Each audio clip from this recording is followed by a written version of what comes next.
Hello friends, PGT Jharkhand के लिए जो भी कैंडिडेट अप्लाई करना चाह रहे थे या तो कर चुके हैं, उन लोगों में भारी कंफ्यूजन हो गया था अंडर रेगुलेशन 2007 और अंडर रेगुलेशन 2014 को लेकर के।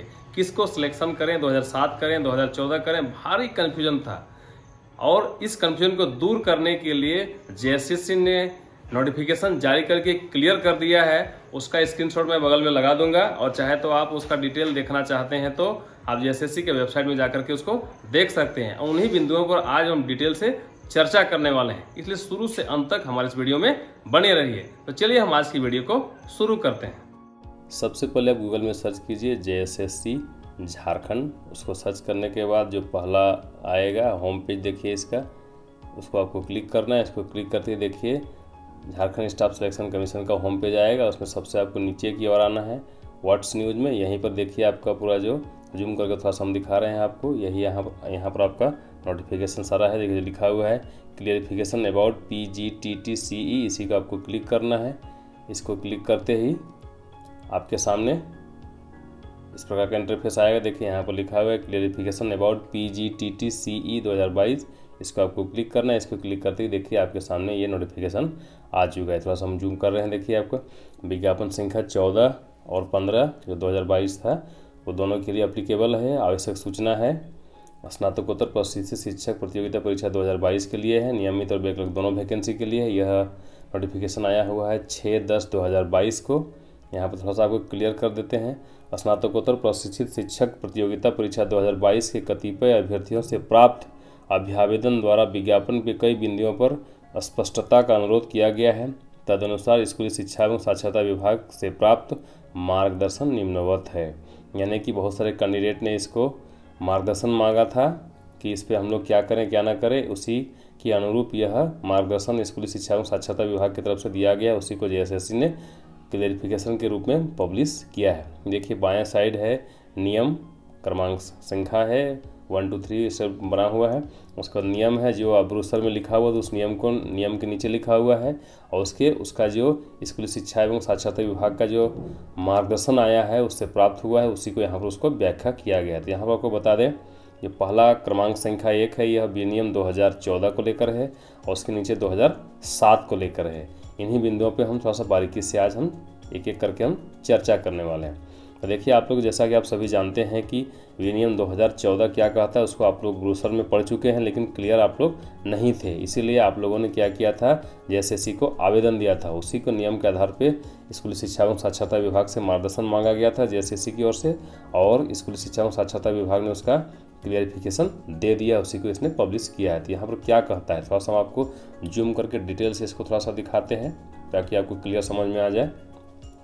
व्याख्या क्या कहता है, राष्ट्रीय अध्यापक शिक्षा परिषद पूर्व प्राथमिक, उच्च प्राथमिक, माध्यमिक, उच्च माध्यमिक अथवा इंटरमीडिएट स्कूल या कॉलेजों में शिक्षा अध्यापक के रूप में नियुक्त होने वाले व्यक्तियों के लिए न्यूनतम योग्यताओं का निर्धारण विनियम 2014 यथा संशोधित 2021, यहीं पर लोगों को डाउट था क्या करें, के अनुरूप राष्ट्रीय अध्यापक शिक्षा परिषद से प्राप्त मान्यता प्राप्त संस्थान अंतर्गत शिक्षा में स्नातक बीएड हेतु राष्ट्रीय अध्यापक शिक्षा परिषद मान्यता मानदंड और क्रियाविधि विनियम 2009 के अधिसूचित लागू होने की तिथि दिनांक 31/8/2009। इसी को गौर कीजिएगा, इसी डेट को याद रखिएगा। यहाँ पर क्या लिखा हुआ है, दिनांक 31/8/2009 से जिसका नामांकन सत्र रहा हो, अर्थात 31/8/2009 से 31/8/2009 के बाद जिनका बीएड में नामांकन हुआ है, उसके लिए मान्यता प्राप्त विश्वविद्यालय से राज्य के सरकारी विद्यालयों में +2 स्तर पर पढ़ाए जाने वाले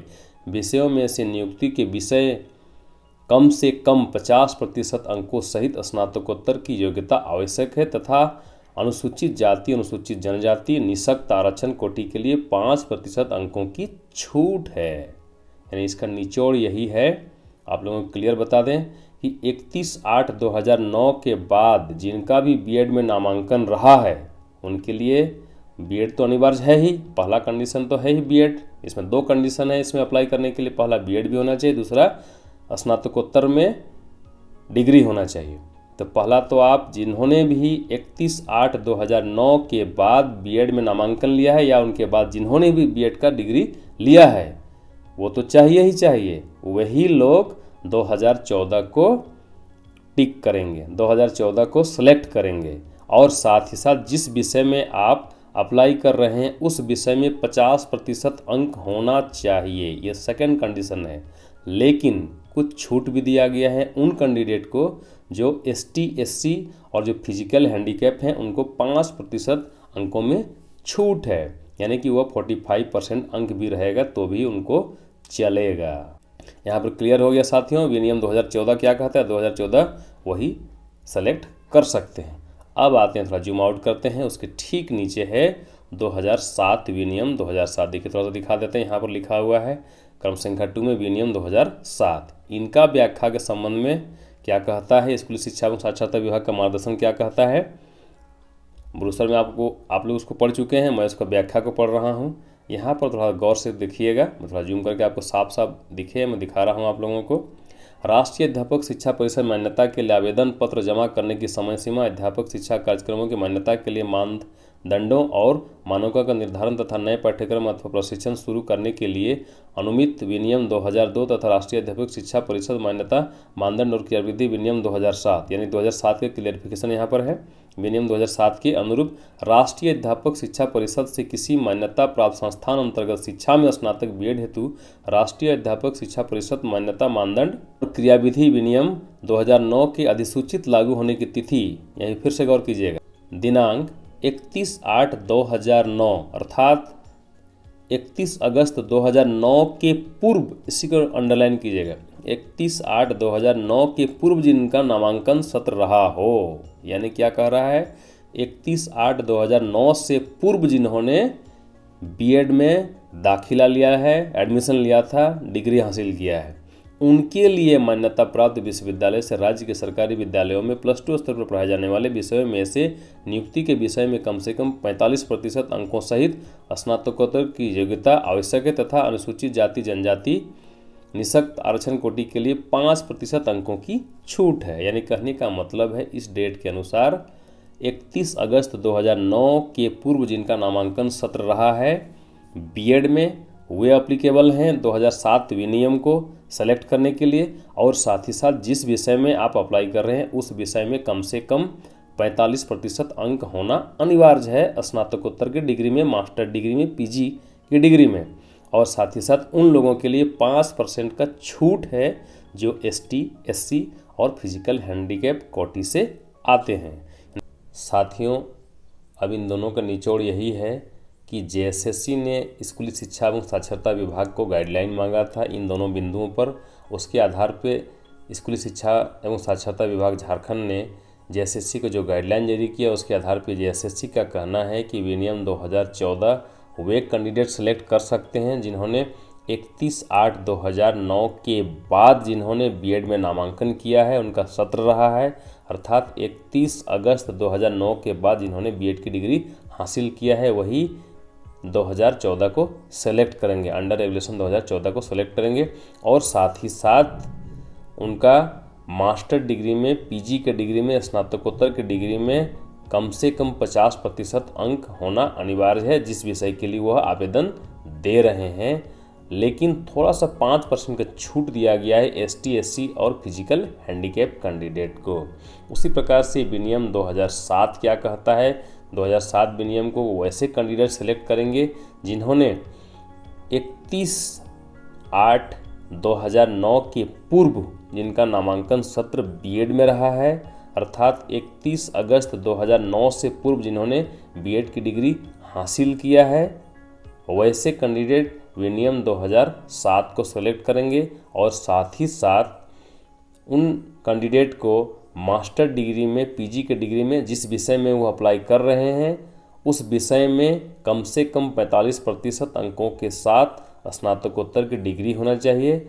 लेकिन ST SC और फिजिकल हैंडीकैप कैंडिडेट को 5% का यहाँ पर छूट दिया गया है, यही विनियम 2007 कहता है। यही वैसे कैंडिडेट 2007 को सेलेक्ट कर सकते हैं।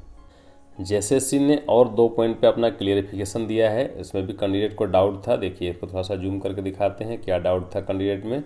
झारखंड राज्य के अतिरिक्त अन्य राज्यों के ऐसे निवासी जो झारखंड राज्य में 3 या अधिक वर्षों से अनारक्षित वर्ग में टीजीटी पद पर कार्यरत हैं तो क्या वैसे शिक्षक पीजीटी 2022 की प्रतियोगिता परीक्षा में टीजीटी के लिए 25% आरक्षित पदों के लिए आवेदन करने के पात्र हैं? कहने का मतलब यह है कि झारखंड राज्य से बाहर के कैंडिडेट जो झारखंड में पहले से टीजीटी के पद पर कार्यरत हैं वे पीजीटी 2022 की प्रतियोगिता परीक्षा में सम्मिलित हो सकते हैं कि नहीं हो सकते हैं, और साथ ही साथ अगर हो सकते हैं तो 25% जो आरक्षित किया गया टीजीटी के लिए उसके लिए पात्र हैं कि नहीं हैं। इस संबंध में जेएसएससी का कहना है कि नियुक्ति नियमावली 2012 के अनुसार 25% पदों के लिए जो आरक्षित किया गया है सरकारी टीजीटी वालों के लिए, उनके लिए क्या प्रावधान है, उनका क्या कहना है कि सबसे नीचे लिखा हुआ है, देखिए साफ साफ लिखा हुआ है स्पष्टतः, मैट्रिक 10वीं एवं इंटरमीडिएट +2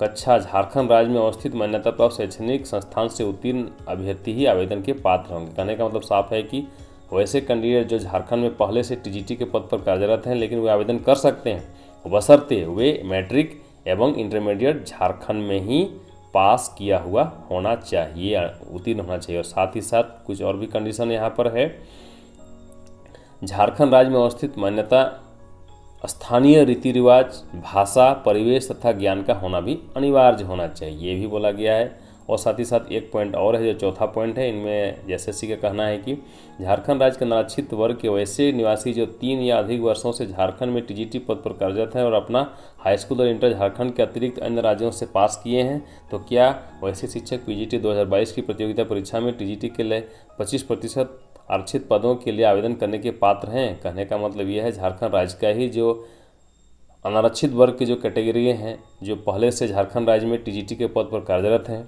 वे 25% आरक्षित पदों के लिए आवेदन कर सकते हैं कि नहीं कर सकते हैं। यहाँ पर भी उनका साफ कहना है कि वैसे कैंडिडेट यह प्रावधान झारखंड राज्य के अनारक्षित वर्ग के अभ्यर्थियों पर भी प्रभावी है। कहने का मतलब है कि पॉइंट नंबर 3 में जो व्याख्या किया गया है वही चीज़ same to same point number 4 में भी एप्लीकेबल होगा। कहने का मतलब साफ है कि ये कैंडिडेट भी जो भी आरक्षित वर्ग के कैंडिडेट हैं जो बाहर से पढ़ाई लिखाई किए हैं अगर तो वैसे लोगों के लिए एप्लीकेबल नहीं है। वैसे लोगों जो झारखंड राज्य में मैट्रिक इंटर पास किए हैं और यहाँ के रीति रिवाज, भाषा, परिवेश का ज्ञान है तो वही कैंडिडेट यहाँ के जो अनारक्षित वर्ग हैं उनके लिए भी एप्लीकेबल है। आशा करता हूँ साथियों आज का वीडियो आप लोगों के लिए लाभकारी रहा होगा। अगर लाभकारी रहा होगा तो जाते जाते एक लाइक ज़रूर कर दीजिएगा और साथ ही साथ जो हमारे चैनल को जो पहली बार देख रहे हैं उसके चैनल के नीचे जो रेड कलर सब्सक्राइब लिखा हुआ है उसको प्रेस करते हुए बेल बटन को दबाना ना भूलें ताकि इस प्रकार की जानकारी आपको सबसे पहले पहुंचे, सबसे पहले नोटिफिकेशन पहुंचे। इस उम्मीद के साथ आपके साथ प्यार और भरोसा बनाए रखते हुए मैं आपसे विदा लेता हूं। जय हिंद, वंदे मातरम।